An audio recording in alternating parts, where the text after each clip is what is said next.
Hello friends, welcome to WiFi concept. तो WiFi concept में आप सभी का स्वागत है।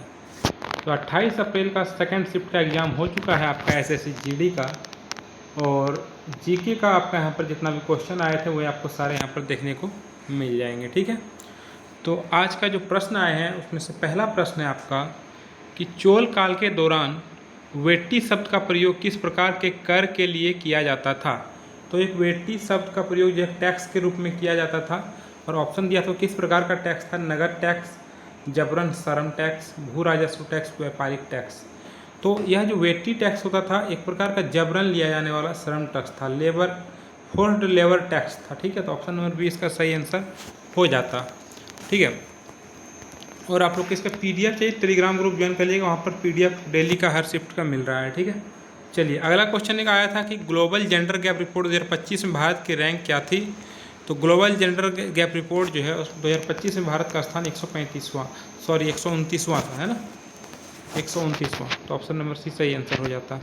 अगला क्वेश्चन की ओर बढ़ते हैं, और क्वेश्चन था कि पावना आंदोलन यानी कि पावना मूवमेंट जो है 1873 से 1876 के बीच चला था, इसका मुख्य कारण क्या था चलने का।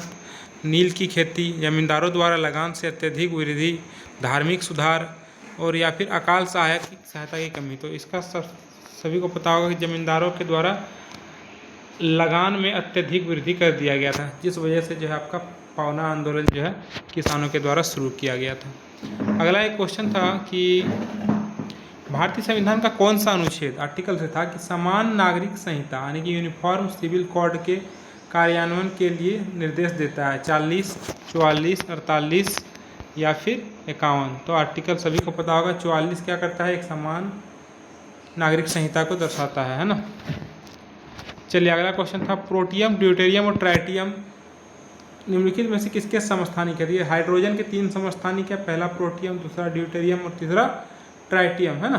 तो ये हाइड्रोजन का समस्थानिक हो जाता है। ऑप्शन नंबर सी इसका सही आंसर हो जाएगा। चलिए अगला क्वेश्चन की ओर बढ़ते हैं, और अगला जो क्वेश्चन था वह था कि चेथियागिरी बिहार महोत्सव, कौन सा महोत्सव, चेथियागिरी बिहार महोत्सव भारत के किस शहर में आयोजित किया जाता है।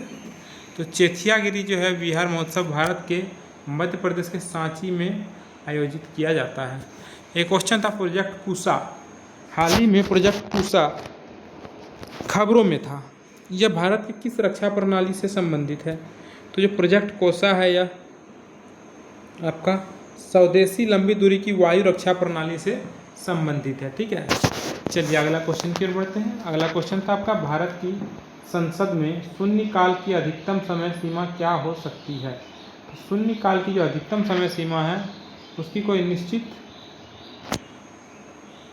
सीमा नहीं है, समय सीमा नहीं है, और अनिश्चित काल के लिए भी हो सकता है। ठीक है, एक्चुअली क्या होता है अनिश्चित काल, आमतौर पर 1 घंटा होता है आपका शून्यकाल, लेकिन नियमों में सीमा तय नहीं है कि 1 ही घंटा का रहेगा, लेकिन आमतौर पर 1 घंटा का होता है शून्यकाल।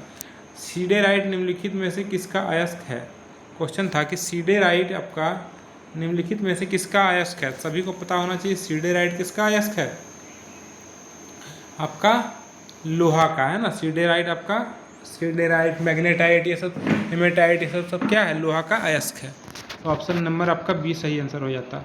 एक क्वेश्चन था कि 1928 में गठित नेहरू रिपोर्ट का मुख्य उद्देश्य क्या था।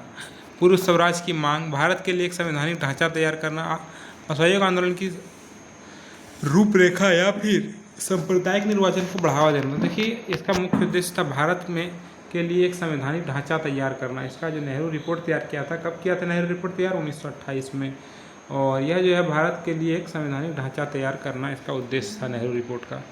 एक क्वेश्चन बड़ा अच्छा था कि कम्बाला भैंसा दौड़ है जो हाल ही में चर्चा में रही, किस राज्य का पारंपरिक खेल है। तो कम्बाला जो है एक भैंसा दौड़ है जो कि आपका किस राज्य का एक पारंपरिक खेल है। तो यह आपका कर्नाटक का एक पारंपरिक खेल है। ऑप्शन नंबर सी सही आंसर हो जाएगा। अगला क्वेश्चन है भारतीय अर्थव्यवस्था में तरलता जाल यानी कि लिक्विडिटी ट्रैप की स्थिति कब उत्पन्न होती है। ब्याज दर बहुत अधिक हो, ब्याज दर बहुत कम हो, या शून्य के करीब हो, मुद्रास्फीति दर बहुत अधिक हो, विदेशी निवेश में अचानक कमी आए। क्योंकि जब ब्याज दरें बहुत कम या शून्य के करीब हो जाता है तब लिक्विडिटी ट्रैप हो जाता है, यानी कि तरलता जाल की स्थिति उत्पन्न हो जाती है। अगला एक क्वेश्चन का, हवा महल जो है इसके वास्तुकार कौन है, आर्किटेक्ट कौन है? हवा महल को बनाया किसने है? उस्ताद अहमद लाहौरी, लालचंद उस्ताद, स्वाई जय सिंह, विद्याधर भट्टाचार्य। देखिए लालचंद उस्ताद जो है ने इसको बनाया था। आर्किटेक्चर कौन था इसका? लालचंद उस्ताद। ठीक है। शरीर में पिट्यूटरी ग्लैंड कहाँ पर स्थित होता है? तो सभी को पता होगा मस्तिष्क में होता है पिट्यूटरी ग्लैंड, है ना। ऑप्शन नंबर बी इसका सही आंसर हो जाएगा। अच्छा, एक क्वेश्चन था, ग्लोबल इनोवेशन इंडेक्स 2025 भारत का क्या स्थान है? तो ग्लोबल इनोवेशन इंडेक्स 2025 भारत का 39वां स्थान था। अगला एक क्वेश्चन आया था, विजयनगर साम्राज्य के किस शहर ने गजबेटकर की उपाधि धारण की थी? यानी कि हाथी का शिकारी जिसको बोलते हैं, गजबेटकर की उपाधि। तो यह देवराय द्वितीय ने गजबेटकर की उपाधि धारण की थी। एक क्वेश्चन था कि 352 आर्टिकल 352 के तहत राष्ट्रीय आपातकाल की घोषणा को संसद द्वारा कितने समय के भीतर अनुमोदन किया जाता है? सबसे पहले राष्ट्रीय आपातकाल जो आर्टिकल 352 के तहत लगता है, और यह जो है कि ये जो घोषणा है आपका संसद द्वारा कितने समय के भीतर अनुमोदित किया जाना चाहिए? तो ये 1 महीना। ठीक है, इसका सही आंसर होगा 1 महीना। पौधों के में फ्लोएम का मुख्य काम क्या है? जाइलम का काम है जल पहुंचाना, फ्लोएम का काम क्या है? भोजन को पहुंचाना, यानी कि आहार को। सी नंबर हो जाएगा इसका सही आंसर। चलिए अगला क्वेश्चन है कि 54वें बाघ अभ्यारण्य के रूप में किसे नामित किया गया है? तो वीरांगना दुर्गावती टाइगर रिजर्व को जो है अभी 24वें बाघ अभ्यारण्य के रूप में नामित किया गया, जो कहाँ पर है? मध्य प्रदेश में है। ठीक है। अगला था मोहिनीअट्टम से, कि मोहिनीअट्टम नृत्य रूप का विकास मुख्य रूप से किस ऋषि या ग्रंथ के आधार पर माना जाता है? तो मोहिनीअट्टम नृत्य रूप का जो विकास है वह किस आपका ऋषि या ग्रंथ के आधार पर माना जाता है? तो यह माना जाता है आपका व्यवहार माला ग्रंथ नाम से। ठीक है। चलिए अगला क्वेश्चन।